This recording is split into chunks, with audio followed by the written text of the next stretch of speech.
Joining me in studio right now, the an author in studio, the author of Stealing Time, a brand new novel that is out there, the first part of a trilogy, if I'm correct on that, KJ Waters, kjwaters.com, KJ Waters in studio. Welcome back. Well, thank you very much, Ted. I know you were on KFYO last week, so welcome back this week to talk about your brand new book that is, I'm sure you are thrilled that you are done with part one. I am, and actually I'm halfway through part two, and part three is pretty much figured out. So it's pretty exciting. And you were saying the 2014 ended on a sour note. For me, it's like the highlight of my life. I have a book out, so I was like shaking my head. No.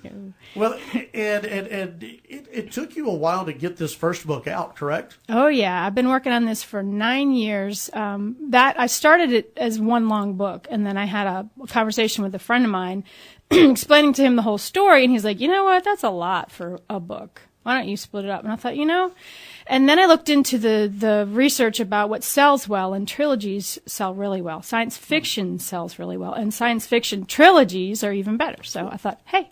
Well, hey, after 9 years, and I know you're thrilled to get this book out. Tell folks a little bit about Stealing Time and what's all involved, because it's it's a little bit of everything here, including time travel, which is because of some recent movies that are out there. That's big out there. It's a big thing to think about. Yeah. Well, it's set in 2004 in Florida, and the Orlando area, and there is huge hurricane coming, Hurricane Charlie, which hit on Friday the 13th. And it just so happens to be my character's birthday. And she's just moved to Florida from Virginia Beach and is terrified of the storm.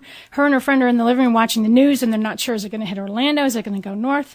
And she gets a call from her boyfriend who works at a weather lab, and he's invited her there for her birthday. So she ditches her friend and goes. And during the storm, she starts to feel very strange and ends up going back in time to 1752 London. And, of course, she has no idea how she got there. And the reader doesn't for quite a while, too. And she is caught in this strange place. They're very superstitious. She's a modern woman, and she does not act like, they expect her to. And so after they watch her behavior, she talks funny. She's got an American accent.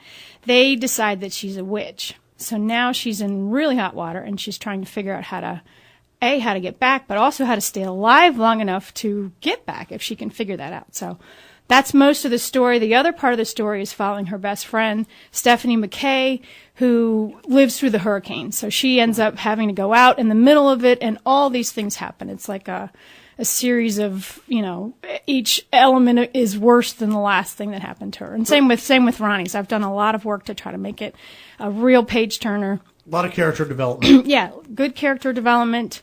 There's good guys, there's bad guys, there's, heroes developing and that whole thing. So how did you decide on this type of book to write? Well, what inspired me was the Outlander series by Diana Gabaldon. It's my favorite book. I've read all of her books several times. And I've read a book that she wrote called Outlandish Companion, and it talks about her writing style. She does not start at the beginning and end at the end. She was able to just write a scene, and then she would connect the scenes with pieces, and I thought, oh my God, I could do that.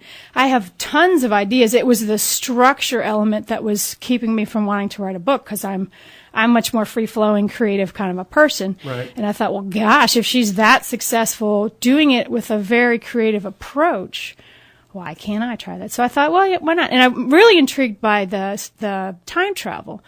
As a writer, as a viewer, it's really cool to watch all that happens, but as a writer, you can do whatever you want.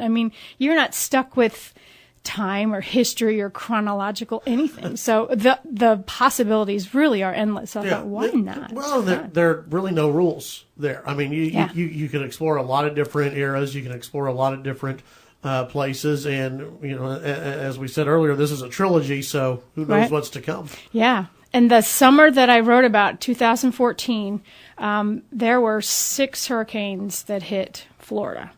5 major hurricanes. And you think, you know, the amount of material that is possible. Right. This is just the first hurricane. This is Hurricane Charlie, and that's what happens during this book. Book 2, Hurricane Francis, was the size of Texas, and it lasted the entire Labor Day weekend. I mean, how much fun can you have with that? Right. Yeah. So this is, you know, for those who like weather, Yes. you're going to get a kick out of the book. Time travel, you're going to like the book. Yep. You know, Europe. Yeah, you're gonna historical like the book. historical fiction, right? Exactly. There's a little bit of everything there. Is that you know, are all these things of interest to you, and that's why you decided to get, you know, pick and choose Yes. these things to explore? Yes, absolutely. I mean, like I said, the time travel, I already explained that. I love weather. I have been in 15 hurricanes in my life. It seems like wherever I lived. Do you want to be in that many hurricanes? No.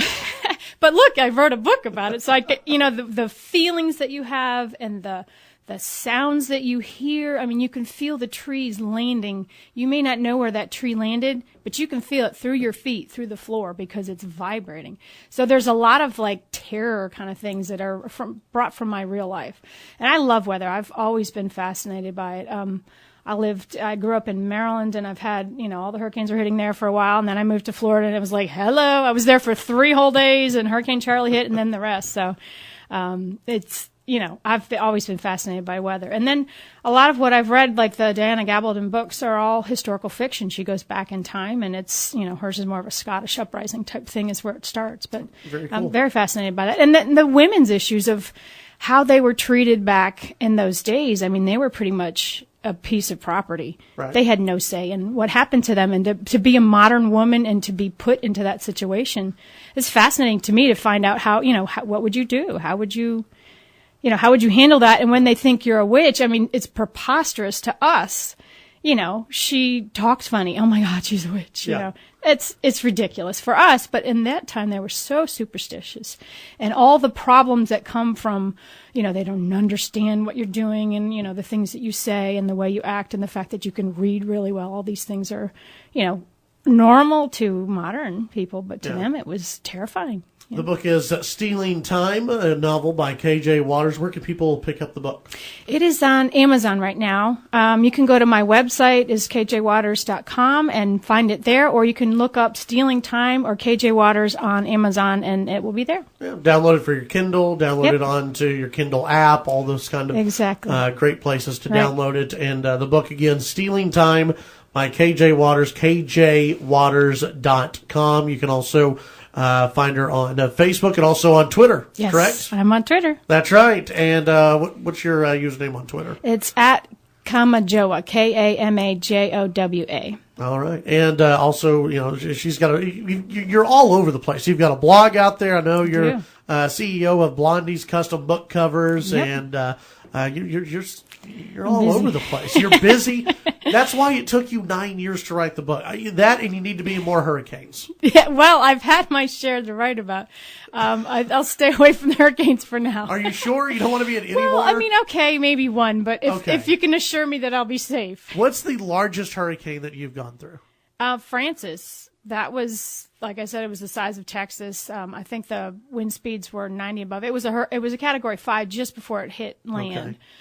So that was, and to have the entire Labor Day weekend was hurricane. It wasn't Right. like, oh, it's going to start and stop, or it's, you know, Hurricane Charlie was fully 2 hours long, but it was very powerful. Right. A 3-day storm where it's, you know, the things that might have gotten knocked down in an hour and a half. Think about the things that can be destroyed in 3 full days. So, Sure. Yeah, absolutely. KJ Waters in studio, kjwaters.com, the novel Stealing Time. Download it today. Go to amazon.com. Download it for your Kindle device as well. Thanks for coming in. Thanks so much.